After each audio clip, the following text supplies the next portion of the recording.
Let the dragon consume you! Enemy sighted.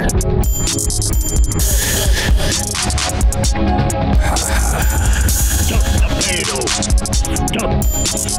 Stop the payload!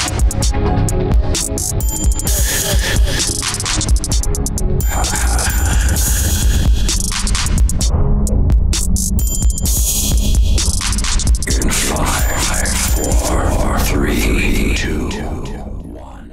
And we're back. Hey, welcome to another episode of the Birdwatchers, episode 53. I'm your host, Ryan, and this episode will be going through stage 4, week 1. So it's finally here. It's the death of goats is real. We're getting the start of stage 4 with 222. Unfortunately, it's not with all the changes that are currently on PTR along with 222. So you have a lot of character shifts.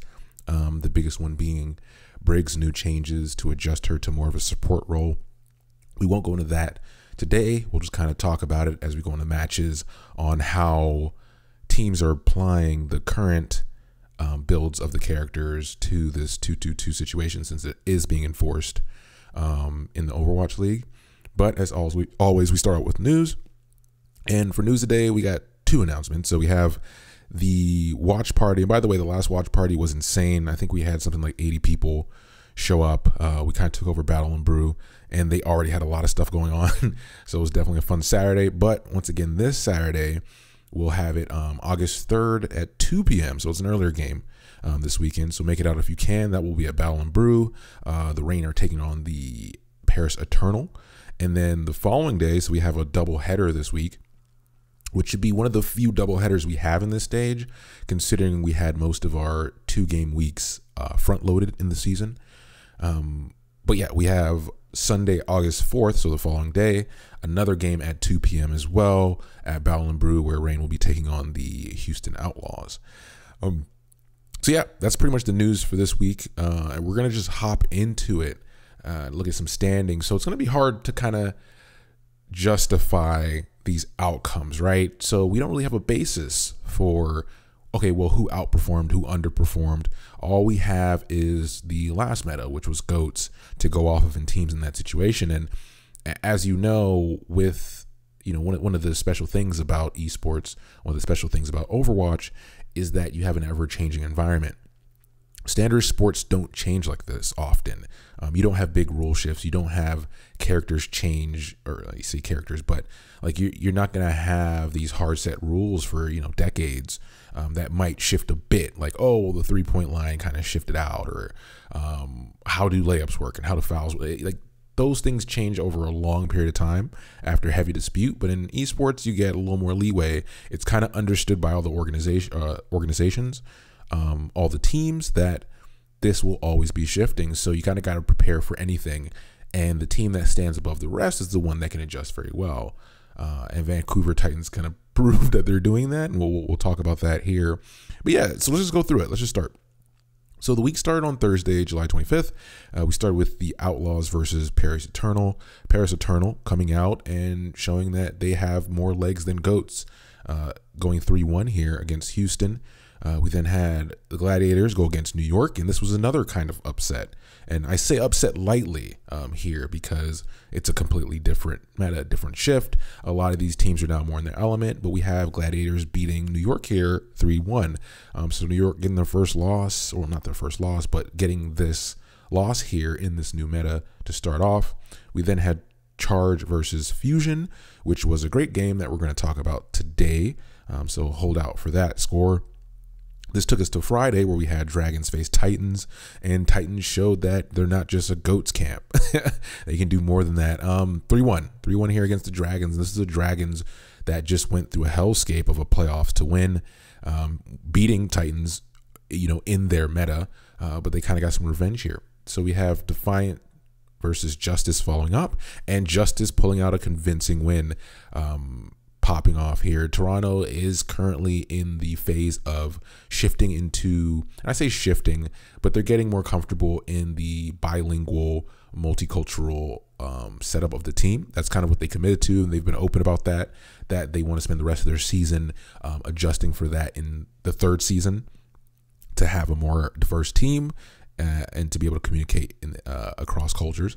So then we have Fuel following against the Spitfire, and Fuel get dominated 3-1. Fuel have been struggling, and it seems like a downward slope for them as we head towards the end of the season. Spitfire just firing up. They proved last year that they kind of can step up when the season gets hot. They're doing that here again, and this is the meta for them with Birdring and Prophet being more comfortable in the DPS pure environment. And then we have a 3-1 here with Shock beating Dynasty, so Shock still being dominant. We then followed with Fusion versus Hunters, and Hunters take it 3-2. Hunters, a lot of people said that they would. Fusion had a hard week this week, and we'll get into that. But Hunters, like no team made it easy for them, and Hunters have been the team that's been playing outside of Goats the longest. So it's only natural that they're more comfortable on the DPS characters and these flex roles, considering they have a team full of players that can flex very well. We then moved into Saturday where we had Valiant versus Eternal kick it off. This one went 5 games. Valiant pulling it out here. Eternal almost with another upset. Then we moved to Uprising versus Charge. Charge looking great. 4-0ing Boston here. Another team that's having trouble, kind of put them in the same camp as Fuel as far as, struggling. And then we had Outlaws go 3-1 against Gladiators this Saturday. And this is confusing, right? So Outlaws lose 3-1 to Eternal. Gladiators beat New York Excel 3-1. And then Houston beats Gladiators 3-1. I don't know. It's one of those situations where, it's too early to tell what's going on there. A lot of teams figuring out a lot of different things. A lot of characters were played. Someone posted on Reddit that I think every character except Soldier, and even Soldier was played at some point. And I think Symmetra wasn't played. I think she did get some time. I'm not sure. But yeah, besides Soldier being used to run back to a point, I think every player, and then Ryan was used in some, new pirate comps. But every character got played this week to start off, and that's great to hear, right? That's what we wanted. But yeah, so then we moved into Atlanta Reign versus Spark. That's a game we'll be talking about today as well, so we'll leave that for later. And then Sunday, we had Dragons go 3-1 against Dynasty. It's a good step up for them, showing that they're still, competitive at the high level, since Dynasty is kind of considered to be turning things around in a weird way, even though they're still flexing a lot. It's interesting what they're doing with the 2 roster set up for that team. We have Spitfire then beat Defiant here 3-1. Titans beat Florida. Florida currently the worst team, I believe, at the bottom of the bracket. Hopefully they figure out what they're going to do next year. It seems like they're always trying to figure out what they're going to do next year. Hopefully we're not saying that for, season 3 to season 4. But Titans still dominant, 4-0 here. And then Boston Uprising and Chengdu Hunters finishing out the week. Hunters taking it 3-2 again, or taking it 3-2 here. Like I said, they're kind of in their element already.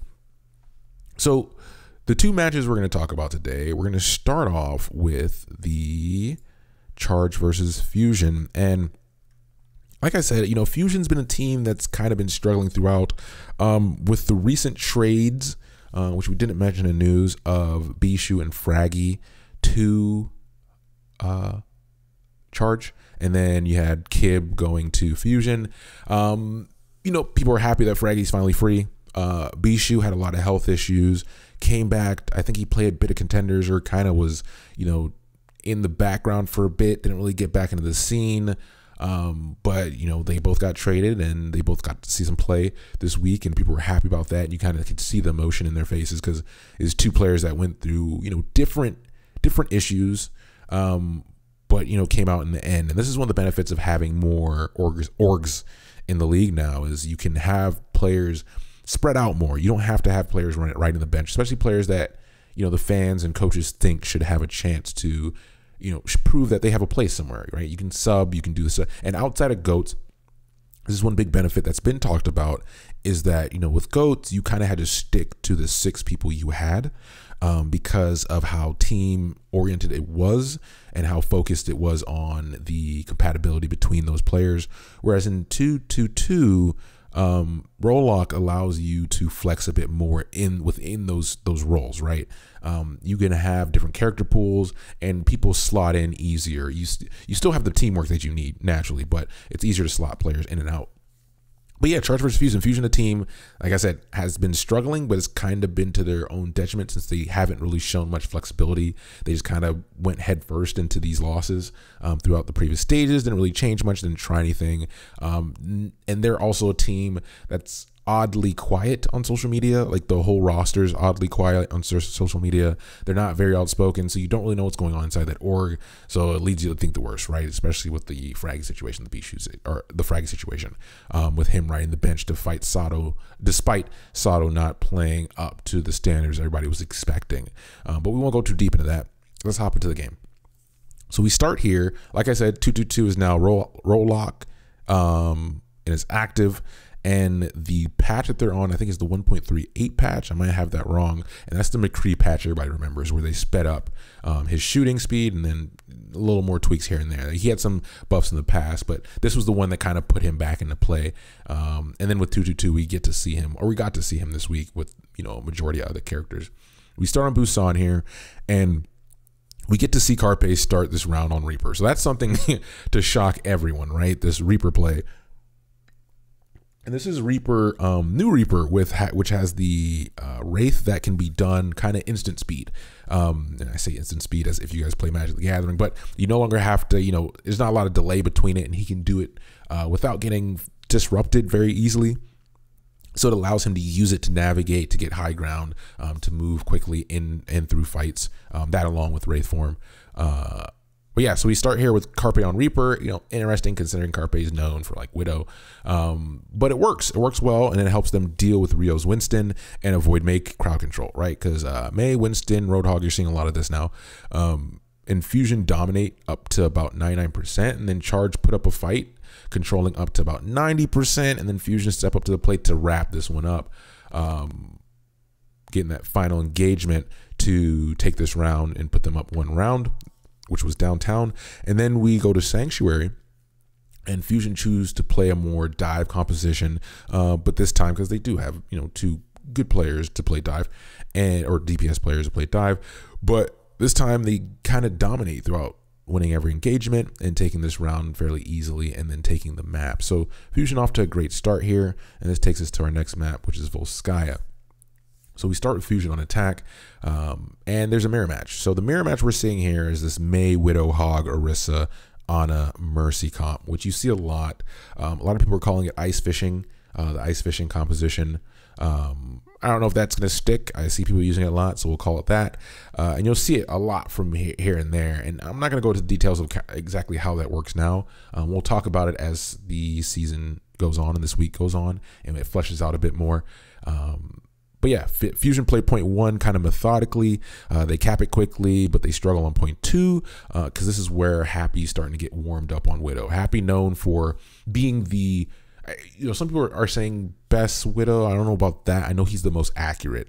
So people have been toting, and he's been having these insane accuracy numbers, the highest in the league at the moment for landing those shots. And he's a very active sniper. When he gets warm, he's kind of constantly moving and constantly shooting something, which is something that's different from a lot of Widows who pick battles or try to pick off backline characters. Happy is just always trying to hit something, and he does a good job at it.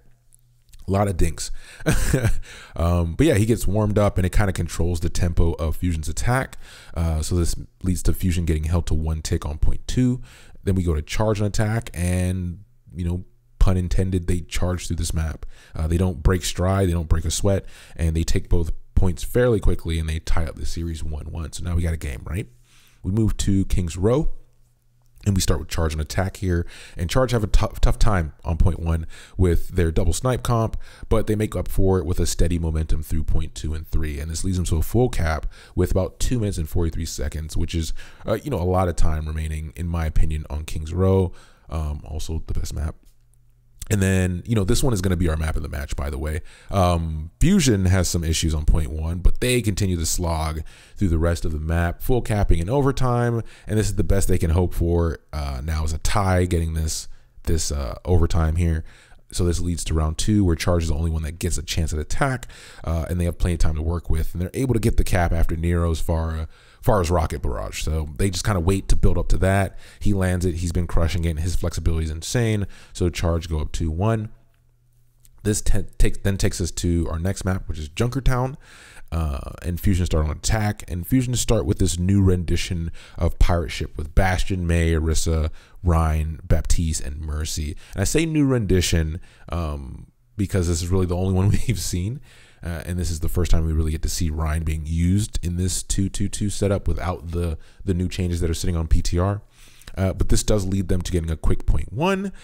We then move to point 2 and 3, which is a bit more challenging for them. But Carpe swaps to Tracer, and his performance is like off the chart, right? Carpe, Tracer, and Widow. He's known for those two, and he does really well here. And it helps them full cap with about 47 seconds left, despite the fact that Charge is actually playing really good defense throughout point 2 and 3. So we go with Charge on attack, and after making it through Fusion's amazing defense on point 1, it was really solid. Charge complete the map with more time than Fusion, taking us to round 2. And then round 2, you know what, I'm gonna change it. I'm gonna change my opinion. Junkertown is map of the match. This one's actually really fun to watch. So this takes us to round 2, and Fusion start on attack and have success with Pirate Ship again, getting a bit past point 1. They don't really roll over Charge like they did the first time, but it's still very effective. And you can tell by just, if you name the characters again, I mean, Bastion, May, Orisa, Rhine, Baptiste, Mercy, you can see how difficult it is to break that up without ults. And then we have Charge going next after Fusion gets a little bit past point 1, and they start well, but then EQO just kind of turns on this, turns it up to 11 on Hangzhou and has a clutch pop off that ends up leading to them holding, and they win, taking us to a tiebreaker map. So we're now tied up in the series 2-2. This takes us to Ilios. We start on Lighthouse here, and Carpe starts on Reaper again and goes off, taking Fusion to 99% before Charge step up to challenge, and they end up reversing the point and stealing this round. They don't give it back. And this brings up an issue that, although on the first control map, Carpe was doing well on Reaper, we noticed, he was holding his ult a lot. And the commentators, the casters mentioned that with Reaper's ult, it's more of a win more ult instead of an actual, hey, let's start the fight with Reaper's ult. It's more of a cleanup situation to ensure that the fight is won.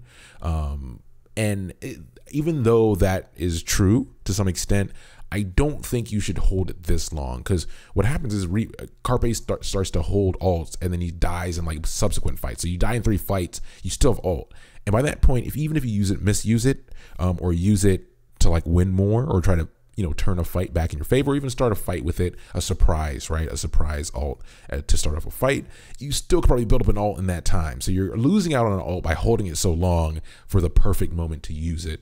And that's kind of just base 101 with ult management. But yeah, I think it plays into something here. We then go to, so Lighthouse is taken by Charge. We then go to Ruins, and Fusion starts strong, but once again, Charge turned this one around, and they steal this round, and they end up winning the series 3-2. Yeah, I don't know. Fusion's gotten close twice here, and it's not like they look better, but it's always been this case of, when you look at the Fusion on stage, they don't look like, even when they win maps, they don't look like they're having a great time. Something happened. Something happened in that org, or something currently is happening. There's a current situation where it doesn't look like the players are having the fun that we know from Fusion from last year, when they would pop off, when they would get hype. And part of that was due to the, I know this makes me sound like a fanboy, part of that was due to the energy of Fraggy, because like I said, on that stage, you don't really have many personalities. You have a bunch of stone-faced killers. They play well, but they don't really, and I say no personality, but that's not what I mean. I mean, on the stage presence in there, where when early last season, they would have, Fraggy would get them hype. When Carpe pops off, Fraggy would be like, hey, Carpe, you just did something crazy, and kind of get him to like bring that team into the sports element of it, because it can't just be like a business, oh, we're all suits, come into work, get work done, go home. Like that, it's cool, but it's only if you perform. Like, you can't, if you come in stone face, hey, we're gonna get work done, then lose, and then look sulky when you leave. Like this, I definitely think it's an element of energy that you need to get you over the edge, especially with the rise in competitiveness currently. You have to have, like, you look at Atlanta Reign, and part of Atlanta Reign's success is how much of a pop-off team they are. They get hype, they feel it, they get the crowd into it. So that's momentum. That's their fans aren't even there. Like, we're still here. But that's them kind of channeling that, okay, we got one, let's get another one, we can get another one. And they talk a lot of crap, and they have fun with it. And I it's the complete opposite when you look at Fusion. It's just they're miserable whether they're winning, or I don't know if they're miserable, they look miserable whether they're winning or losing. So I don't know what's going on there, but they need to figure out something to edge these games out. And I don't know if it's too late for them, who knows. But this takes us to our next match, which is our boys, Rain versus Spark. I feel like it's been a while since I actually focused on them, because I've tried to give, other teams, I naturally, I'm a fan of the Rain. That's cool, but I don't want to make every episode about it. I do want to give them their praise when praise is due. And also, I'll rag on them a bit here and there. But finally we get to cover them again in a meta that I think fits us. So a little precursor.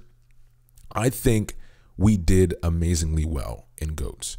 We had tough times, but we never came across as a GOATs team. We got good at it. We had hella progression on GOATs, and we got to the point where we were challenging, the best teams on GOATs. But we also had times where we could flex. And I think this team was built always to be able to be very flexible and malleable.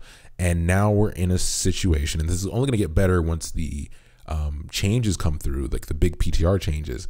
But we're the team that challenges, the meta, or not challenges the meta. I would say like Hunters are kind of the team that challenges the meta. But we're the type of team that says, hey, whatever we need to play, we'll play it, and we'll do it well, and we'll make it exciting. And that's something that makes me exciting for this 2-2-2 situation. So let's just hop into it. Rain versus Spark. So we start off on Ilios here, a map that we're good on. And we start with a map that's our best. So Ilios is our best map, and then our best round map is Well. So yeah, Rain has a few surprises here to start off. So like I said, we have Enlir starting, which he's been practicing clicking heads this whole time during GOATs. So I'm excited about that. We have Erster playing Reaper, which Erster can play anything, so that's not really that surprising. But then we have Masa playing Brig before her changes go live. So we have OG Brig in a role lock situation. I think this is the first time we get to see her, because a lot of people are saying it doesn't make sense to pick her anymore until those changes come through. We'll leave it up to Atlanta. It actually works here. Brig helps with the disruption. Brig helps with the Hammond and keeping him stunned and, CC'd, and also helps with like May as well, right? To kind of keep her out of range and to also toss the heals around. So yeah, Spark start off well, but Rain take it over in the second half, and we kind of keep it and don't let them have it back. Although Spark kind of put up a good fight and they adjust pretty well, we just kind of step it up here. And then we move to Lighthouse, where Rain start much better than we did on the first map, or on the first round. And although Spark are contesting, like there's some fights happening, there's a lot of engagements, they're never actually flipping the point in their favor. So we keep ticking up that percentage, and Rain are able to take this round in the map win, starting off this series 1-0, which is good for us, because we usually don't start off well on control maps to start series. So we start off really good here. This takes us to Temple of Anubis. And Temple of Anubis, we have Baby Bay subbing in for Enlir here, and that's the only sub we have. We start with Rain on attack, and we completely dominate with a quick point 1 and 2, right? There's not much that stands out here. We kind of just roll through. We then have Spark on their attack, and Spark struggle with their dive comp attempts, and they stick to it. It takes until overtime for them to get a cap on point 1, and then they have to deal with Bebe's swap from Widow to Torb on point 2. And there is a point where they finally decide to try something other than dive. They're kind of forcing the issue here, and it's not working out in their favor. But they decide to finally swap, but it's way too late. I think they have 45 seconds to a minute left. When they do decide to swap, they don't have ult advantage at all. And Rain end up holding here, and they win this map going up 2-0. This then takes us to King's Row, one of the best maps. And I'm going to say, King's Row will be the map of the match here for me. I think this one was really exciting. So in general, we had FRD subbing for Dako, we had Bazi subbing for Godsby, and we had Sassin subbing for Rhea. So not getting to see much of Sassin, but Sassin does have a good Roadhog, so we will see more of him moving forward from the Spark here. And then Bozzy and Godsby, Bozzy being brought back kind of from the Contenders era, the two-way contract situation where they think, his widow is worth it. So they brought him back up, gives him another flex support or flex DPS. So we start with Spark on attack.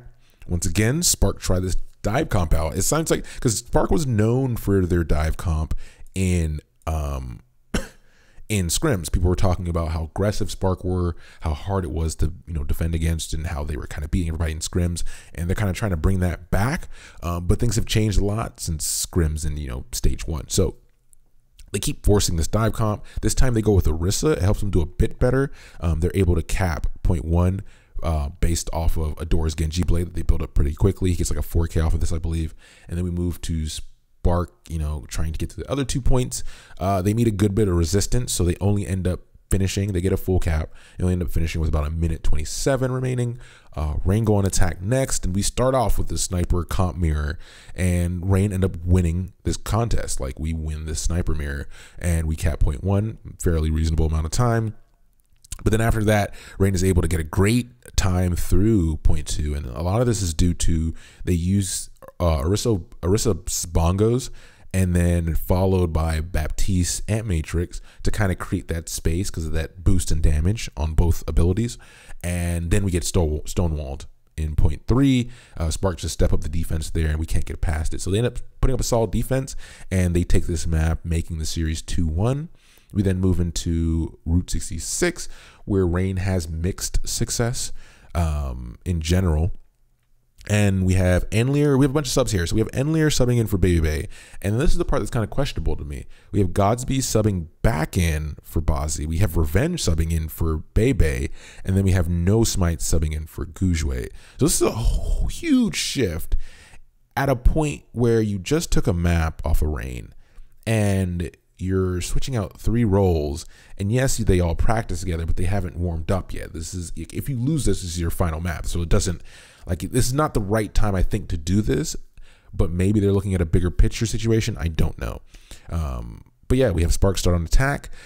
Like I said, all these substitutions don't make much sense to me, and the result is kind of what you expect. Spark struggle. They struggle, and the majority of this is due to FRD actually popping off. I know I don't say that much, right? He's had his moments, and it's kind of one of those players I felt that was taken out of Contenders maybe a bit early. He was played on Second Win, played on Late Night Leftovers way back when, and had a decent performance, but I feel like he was pulled out and then put in a situation where he was starting in a very high high expectation situation, where the Daco situation where he was benched for a while, so he was filling in, and he had to improve from that point. He looks like a different player from that point. He's definitely improved, and it's great to see. So it's great to see that, that Contenders players are growing in the league as they face these new higher challenges. But yeah, he pops off here, and it's a big reason why we're able to hold them short of 0.1. And if you're held short of 0.1 on Route 66, is pretty much the nail in the casket. Rain goes on attack next, and then we start with this double snipe. We end up in a mirror again, and once again we win out the majority of the fights. Like I said, there's not much space for us to go, so we travel the short distance, we cap, we go up 3-1, and we take the map. And I am beyond happy that we did not end up in a map 5. So that's definitely a plus that we're out of that whole rut. But yeah, that brings an end to this first stage, and I'm feeling good about it. It was fun. It was a lot of fun to watch something other than goats. It was a lot of fun to see all these different variants. It's, this ice fishing thing that people are making jokes about. Sure, make jokes about it, but it's cool. And I kind of feel like, maybe I'll talk about it more after I see it more, where I think that ice fishing comp doesn't really work well if you don't have the training of teamwork from goats. Like goats, and people have talked about this. This isn't new news, right? This is, people are saying that it's created a space where you had a season of people popping off and getting good at their characters, getting good at what they can carry on. And you have this majority of a season where you had this goats comp that was very heavily team dependent, and kind of forced teamwork and forced understanding positioning and understanding play styles. And now we're getting to this mix of the two, where now that you have roll lock, you can kind of say, okay, well, you still allow DPS to excel in what they do, but now you have enough characters and enough balance changes that still require that level of teamwork to make it look good and to pull things off, like ice fishing comp in my opinion. But who knows? We got plenty more games to look at to see if this is all BS and and everything I'm saying it makes no sense. But it's definitely exciting to have a change of pace. The whole league didn't destroy itself. This isn't the fall of everything. I think the teams that were performing well before are still performing well. This wasn't a big shift. No team got dumpstered by not having goats anymore. So that's a good testament to what we said at the beginning of the show, was that, the league is going to constantly change. That's the point. That's the difference. That's what's exciting. And these players are at the place where they're adjusting. You're having a lot more flex play. A lot of players are becoming more flex players. There's no one shots and no one tricks in the league as much as there used to be. And that's good to see. And that's good for the league. And that's good for us. Let's keep it hype, keep it exciting. But that being said, that's the end of this episode. So as usual, you can reach me at Gmail at thebirdwatcherspodcast@gmail.com. I'm always on Twitter at podcasttbw, so feel free to direct message, to shout out, whatever. I'm also always on Reddit, talking out of my ass at the Birdwatchers Podcast, the competitive Overwatch Reddit. If you're not on it, get on it. If you haven't joined, join. If you're not following, follow. And then on YouTube, if you rather listen to that, if you have YouTube Premium, we're on there as well, so you can catch videos there. And then on iTunes and Facebook, Instagram, all that stuff, where anywhere podcasts can be heard. So don't feel like you have to do it through SoundCloud or do it through Twitter cards or on Reddit or whatever. It's anywhere. There's RSS feed out there. Whatever's best for you, I'll try to make it work. And definitely like, review, please. If you feel good, if you've been listening, if you're loyal, if you've been a loyal listener, let me know if there's something the show has changed a lot. So let me know if you're still liking it, if there's things you'd rather hear about, if you like the format. I'm definitely up to hear that. But until episode 54, thanks for joining me, thanks for listening, and until next time, see ya. I have destroyed more of your kind than I can count.